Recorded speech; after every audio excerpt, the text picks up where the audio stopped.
Ticket मिलना तय माना जा रहा है। कौन कौन से वो उम्मीदवार हैं जिनका टिकट मिलना तय है वो हम आपको बता देते हैं। इंद्रदेव पटेल बढ़रिया, महनार से उमेश कुमार कुशवाहा, वैशाली से सिद्धार्थ पटेल का टिकट मिलना तय माना जा रहा है। अमरपुर से जयंत राज, वाल्मीकि नगर से रिंकू सिंह, वहीं फूलपरा से शीला मंडल, धमदाहा से लेसी सिंह, उन्हें उम्मीदवार बनाया जा सकता है। कुचायकोट से अमरेंद्र पांडे, बरारी से विजय निषाद, रुन्नी सैदपुर से पंकज मिश्रा, हरलाखी से सुधांशु शेखर, सुपौल से विजेंद्र यादव, मोकामा से अनंत सिंह, पीपरा से रामविलास कामत, केसरिया से शालिनी मिश्रा, संदेश से राधा चरण सेठ, इसके साथ ही आलमनगर से नरेंद्र नारायण यादव, जहानाबाद से चंद्रेश्वर चंद्रवंशी, घोसी से ऋतुराज, पूर्व सांसद अरुण कुमार के बेटे, बिहारीगंज से निरंजन मेहता, हथुआ से राम सेवक सिंह, भोरे से सुनील कुमार, विजय चौधरी, सराय रंजन से सोनबरसा से रत्नेश सदा, शिवहर से चेतन आनंद, कांटी से अजीत कुमार, वारिस नगर से अशोक कुमार मुन्ना, बरबीघा से सुदर्शन, बेलागंज से मनोरमा देवी, बहादुरपुर से मदन सहनी, कल्याणपुर से महेश्वर हजारी। तो ये कुछ संभावित नाम हैं जिस पर फिलहाल चर्चा हो रही है कि अभी ये नाम ऐसे हैं जिस पर मुहर लग सकती है। सूत्र हमारे ये बता रहे हैं। और देखिए इस पूरी खबर के अधिक जानकारी के साथ न्यूज 18 संवाददाता पटना से आनंद अमृतराज हमारे साथ लाइव जुड़े हुए हैं। आनंद, क्या कुछ जानकारी है सीटों को लेकर? ये संभावित नाम इस वक्त सामने आ रहे हैं। इन सीटों पर ये नाम अभी संभावित आपने बताए, इस पर अभी फिलहाल मुहर लगनी बाकी है औपचारिक रूप से। लेकिन आनंद, हम आपसे ये जानना चाहेंगे कि ये जो संभावित नाम सामने आए हैं इसमें किन बातों को तरजीह दी गई है, किन बातों का खास ख्याल रखते हुए इन नामों का चयन किया गया है? देखिए सुबह, बिल्कुल आपने महत्वपूर्ण सवाल किया है। इस नामों को अगर आप गौर से देखें तो जो भी बिहार सरकार के मंत्री थे, लगभग अधिकांश मंत्रियों का टिकट कंफर्म कर दिया गया है। यानी कि एक बार फिर से सरकार ने उन पर भरोसा जताया और ये मैसेज देने की कोशिश की कि हम अपने मंत्रियों के 5 साल के कार्यकाल से पूरी तरीके से संतुष्ट थे। उन्होंने काफ़ी बेहतर काम किया। लगातार इस फैसले से ये भी आप मैसेज दे सकते हैं कि जो एंटी चर्चा होती है नीतीश कुमार की पार्टी की, नहीं, वो गलत है। हमारे पार्टी के जो भी मंत्री थे, विधायक थे जी, वो भी लिस्ट से चलाया था कि जब कुछ हमारे जेडीयू के 5 ऐसे विधायक थे जिनका नाम हट गया था, वो भी हमने चलाया। तो कुछ ऐसी चर्चा थी जिसके आधार पे हम लोगों ने वो खबर चलाई थी। और अब हम खबर ये चला रहे हैं कि जेडीयू से अधिकांश विधायकों को रिपीट किया गया। 2 और 3 अभी ऐसे विधायक हैं जिनका नाम पता कट सकता है, तो वो भी जानकारी हम अपने दर्शकों को देंगे। लेकिन अधिकांश जो जेडीयू के विधायक, वाकई आनंद, आपसे पूरी जानकारी हम लेंगे और देखने वाली बात होगी कि जिन नामों की चर्चा हम कर रहे हैं उन नामों पर मुहर लगती है औपचारिक रूप से या नहीं। और एक बड़ी खबर के लिए सहयोगी राहुल का रुख करते हैं। सामने आ रही है जहां पर देखिए एक जो प्रेशर है वो बनाते हुए मुकेश सहनी जरूर दिखाई दिए, लेकिन इससे परेशानी अब वाम दलों को नहीं है। और इस बीच वाम दल की एक जो पार्टी है वो अब मुकेश सहनी के सपोर्ट में है, उन्हें कोई परेशानी नहीं है। देखिए लगातार सीटों की जो डिमांड है ज्यादा से ज्यादा वो मुकेश सहनी कर रहे हैं, डिप्टी सीएम पद की मांग भी कर रहे हैं, लेकिन लेफ्ट को मुकेश सहनी से कोई परेशानी नहीं है। बता दें कि भाकपा माले वीआईपी के समर्थन में अब खुलकर उतर चुका है। मुकेश सहनी से कांग्रेस की नाराजगी के बीच भाकपा माले वीआईपी के समर्थन में खुलकर सामने आ चुका है। दीपांकर भट्टाचार्य ने मुकेश सहनी का खुलकर समर्थन कर दिया है। तो बड़ी खबर ये सामने आ रही है मुकेश सहनी को लेकर के कि कोई परेशानी खास करके भाकपा वाले को नहीं है। तो देखिए सीटों को लेकर के जो डिमांड कर रहे हैं मुकेश सहनी, उससे अब जो वाम दल है उनको भी परेशानी नहीं है। वो ये चाहते हैं कि इनमें सीटों का बंटवारा कुछ इस तरीके से हो जाए। लेकिन दूसरी तरफ आपात बैठक जो है वो भी जरूर बनाई गई है।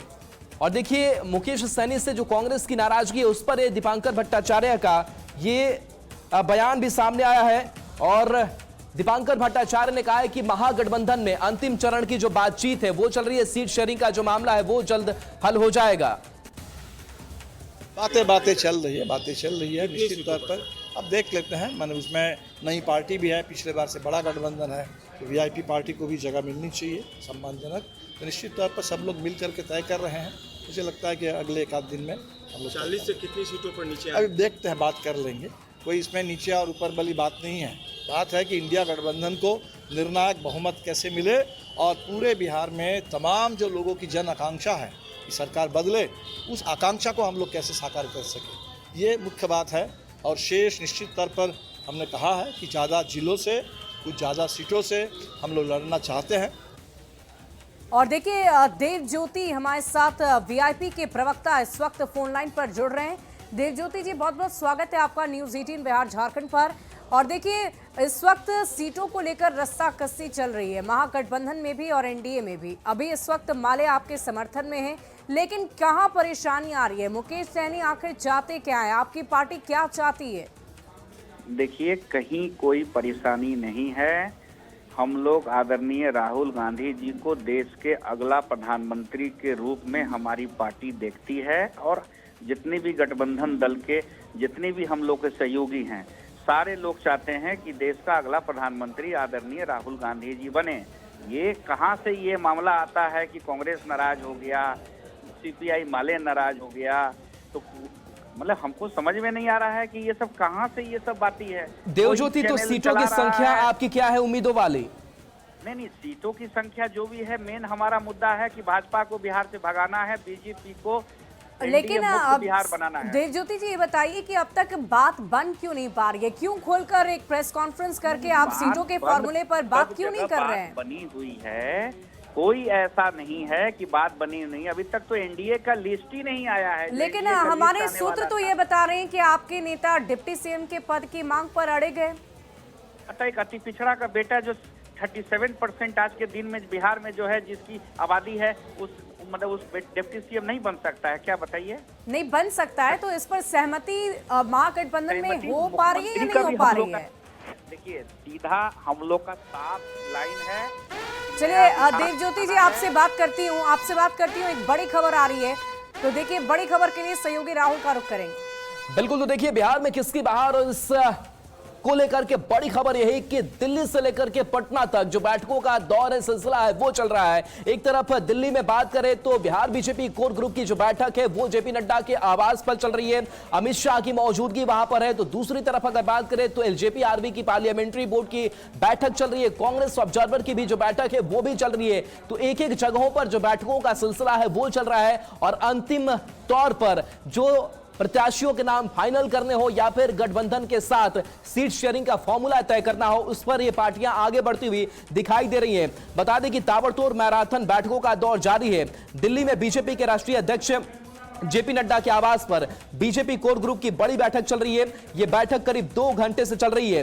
दिल्ली में चिराग पासवान की पार्टी की भी करीब 1.5 घंटे से ज्यादा संसदीय बोर्ड की बैठक चल रही है। वहीं बात करें पटना में आरजेडी ने आपात बैठक बुलाई है, और बीजेपी शीर्ष नेतृत्व से मुलाकात करने के लिए कुशवाहा और मांझी से भी। और चलिए इस बीच दूसरी एक और बड़ी खबर सामने आ रही है। एनडीए में सीट शेयरिंग पर उपेंद्र कुशवाहा का एक बड़ा बयान अब सामने आ गया है, और दिल्ली जाने से पहले उन्होंने कहा है कि एनडीए में सीट बंटवारा अब तक नहीं हुआ है, बात अभी अधूरी है जिसे पूरी करनी जरूरी है, और इसी के लिए वो दिल्ली जा रहे हैं। दिल्ली में बैठकर पूरी बातचीत होगी, सीटों पर तब जाकर सहमति बनेगी। बयान कुशवाहा का सुनाते हैं।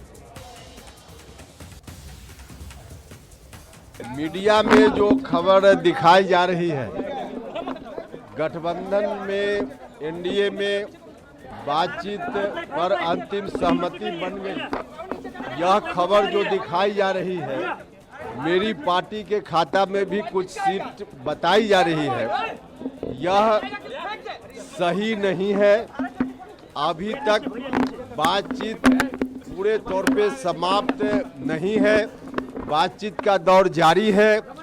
आगे भारतीय जनता पार्टी के नेतृत्व की ओर से सूचना दी गई है, उस सूचना के आधार पे, उस बुलावे के आधार पे हम दिल्ली जा रहे हैं, और दिल्ली में ही अब बातचीत होगी। अब क्या बातचीत होगी, वहां जाने के बाद जो बातचीत होगी फिर हम आपको बताएंगे। तो देखिए उपेंद्र कुशवाहा का ये बड़ा बयान आपने सुन लिया कि एनडीए में भी अभी बात नहीं बनी है, दिल्ली से बुलावा आया है, हम जा रहे हैं, वहां जाकर जब बात होगी तब पता चलेगा कि आगे क्या होने वाला है। देखिए न्यूज 18 संवाददाता अमितेश लगातार दिल्ली से हमारे साथ लाइव बने हुए हैं, उनका रुख कर लेती हूँ। अमितेश, एक तरफ जहां मैराथन बैठक का दौर जारी है, तेजस्वी यादव की भी दिल्ली जाने की खबर है और इधर एनडीए घटक दल के दो बड़े नेता उपेंद्र कुशवाहा और जीतन राम मांझी भी दिल्ली पहुंच रहे हैं। बात अधूरी बताई जा रही है, तो बात कब तक पूरी होगी? क्योंकि दिलीप जायसवाल तो सामने आकर बार बार कह रहे हैं कि बस इंतजार थोड़ा और कर लीजिए, कल सुबह 11 बजे हम बता देंगे।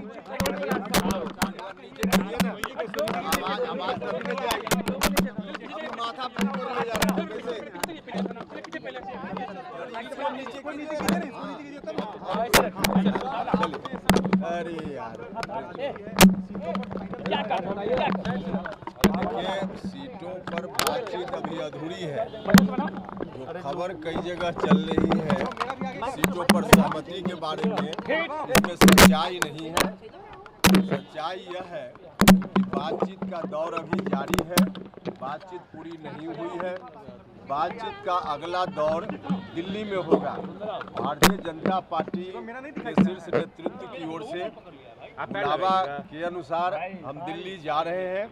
अब दिल्ली में बातचीत आगे बढ़ेगी और जो कुछ भी तय होगा अंतिम रूप से आप लोगों को फिर बताएंगे। सर आपने सीटों का डिमांड कर रहे हैं सर, कितनी सीटों का डिमांड? इस तरह के सवाल का तो बार बार हम जवाब दे चुके हैं ना। सीट की संख्या जहां चर्चा की जरूरत होगी वहां हम कर रहे हैं, करेंगे। अब सार्वजनिक रूप से ऐसे सवालों का जवाब देना कोई मतलब नहीं। सर आपकी भी नाराजगी है क्या अभी भी? और देखिए इस वक्त न्यूज 18 संवाददाता अमितेश लगातार हमारे साथ बने हुए हैं। अमितेश, आपने सुना उपेंद्र कुशवाहा बार बार कह रहे हैं कि सीटों को लेकर हम सार्वजनिक तौर पर खुलकर बातचीत नहीं कर सकते हैं और साथ ही साथ अब वो इंतजार कर रहे हैं कि दिल्ली में क्या बात होती है। तो क्या लगता है, क्या डिमांड उपेंद्र कुशवाहा कर सकते हैं? मैराथन बैठक चल रही है, एनडीए के बड़े नेता ये कह रहे हैं कि फाइनल हो चुका है, उपेंद्र कुशवाहा कहते हैं कि फाइनल नहीं हुआ है। तो ये किस तरह का कंफ्यूजन है, इसे कैसे देखते हैं आप?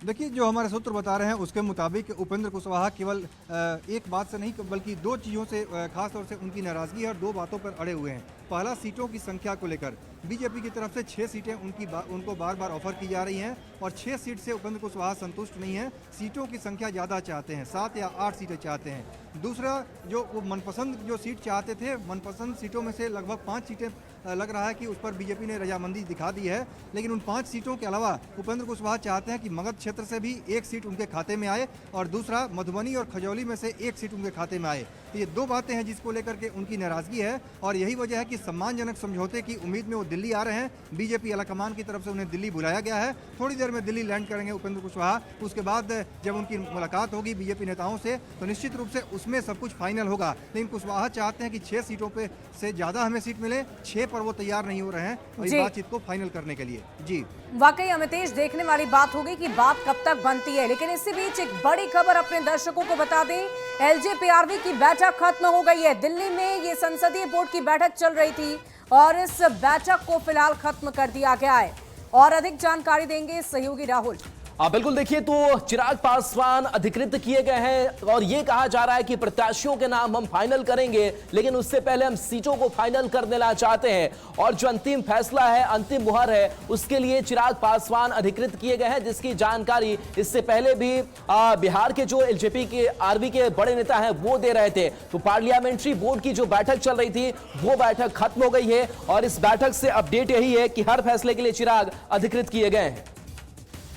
ये बड़ी खबर आपको बता रहे थे, जहां सदस्य जो केंद्रीय संसदीय बोर्ड के सदस्य हैं, उन्होंने हमारे केंद्रीय संसदीय बोर्ड के अध्यक्ष, जो कि राष्ट्रीय अध्यक्ष भी हैं मेरी पार्टी के, उनको ये अधिकृत कर दिया है कि नामों का अंतिम फैसला, प्रत्याशियों की अंतिम निर्णय, किन सीटों से कौन लड़ेंगे, यह वो तय करेंगे।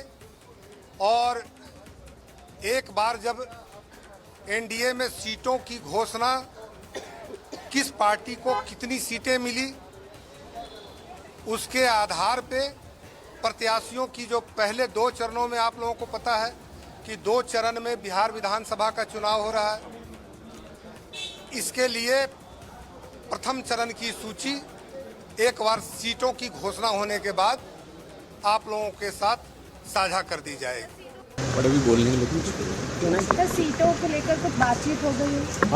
ऐलान किया जाएगा बड़े भी बोलने के लिए सर सीटों को लेकर कुछ बातचीत हो गई है? ऐलान किया जाएगा। और देखिए इस पूरी खबर की अधिक जानकारी के साथ दिल्ली से न्यूज़ 18 संवाददाता अमितेश लगातार बने हुए हैं। अमितेश, देखिए बार बार इसकी चर्चा हो रही है कि एनडीए घटक दल में 3 दिनों के मान मनोबल के बाद चिराग पासवान मान गए हैं, लेकिन सीटों को लेकर अब जब तक बात नहीं बनती है तब तक उम्मीदवारों का ऐलान नहीं होगा, ये भी अब कहा जा रहा है। इससे हम क्या समझें? जी हाँ, बिल्कुल सभी घटक दल अलग अलग अपने अपने तरीके से जो उनके खाते में सीटें आ रही हैं, जिनके आने की संभावना है, उस पर चर्चा कर रहे हैं, सीटें फाइनल भी कर रहे हैं। बीजेपी की भी मैराथन बैठक चल रही है अभी जेपी नड्डा के आवास पर। निश्चित रूप से तमाम चीज़ें चल रही हैं, लेकिन जब तक एनडीए के भीतर ये तय नहीं हो जाता है, औपचारिक तौर पर प्रेस कॉन्फ्रेंस के जरिए इस बात का ऐलान नहीं होता है कि किस पार्टी के खाते में कितनी सीटें गई हैं, कौन कौन सी सीटें गई हैं, तब तक प्रत्याशियों के नाम का ऐलान नहीं किया जाएगा। यही बात बीजेपी की तरफ से कही जा रही है, बाकी घटक दलों की तरफ से भी कही जा रही है। तो अभी चिराग पासवान की बात फाइनल हो गई है, जेडीयू बीजेपी में कोई दिक्कत नहीं है, लेकिन जीतन राम मांझी और उपेंद्र कुशवाहा, इन दोनों के डील फाइनल नहीं हुई है, इसलिए दोनों को दिल्ली बुलाया गया है। जीतन राम मांझी भी थोड़ी देर पहले दिल्ली पहुंच गए हैं, उपेंद्र कुशवाहा अब से थोड़ी देर बाद दिल्ली पहुंचने वाले हैं। दोनों की मुलाकात वाकई इंतजार रहेगा अमितेश, इंतजार रहेगा उस पल का जब उपेंद्र कुशवाहा की मीटिंग खत्म होगी और बात बन पाती है या नहीं, इसका इंतजार हम सबको रहेगा। बहुत बहुत शुक्रिया आपका हमारे साथ जुड़ने के लिए और लगातार इस पूरी खबर पर आप नजर बनाए रखें। बढ़ते आगे,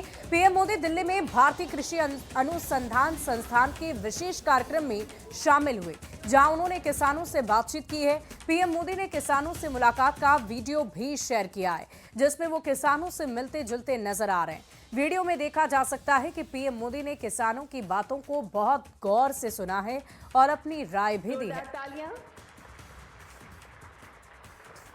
और देखिए पीएम मोदी ने दिल्ली के भारतीय कृषि अनुसंधान संस्थान से किसानों के लिए 2 योजनाओं का शुभारंभ किया। इस मौके पर पीएम मोदी ने आज के दिन को ऐतिहासिक बताते हुए भारत रत्न जयप्रकाश नारायण और भारत रत्न नानाजी देशमुख को याद करते हुए कहा कि दोनों किसान और गरीबों के कल्याण के लिए समर्पित थे। 11 अक्टूबर का ये दिन बहुत ही ऐतिहासिक है।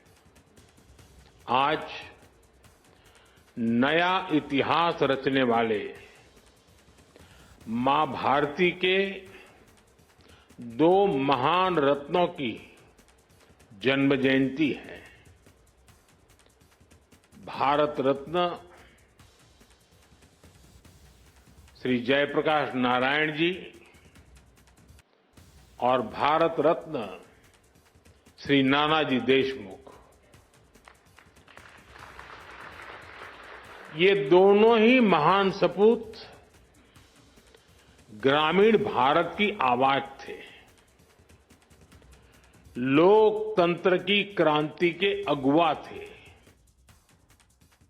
और फिलहाल इस बुलेटिन में अभी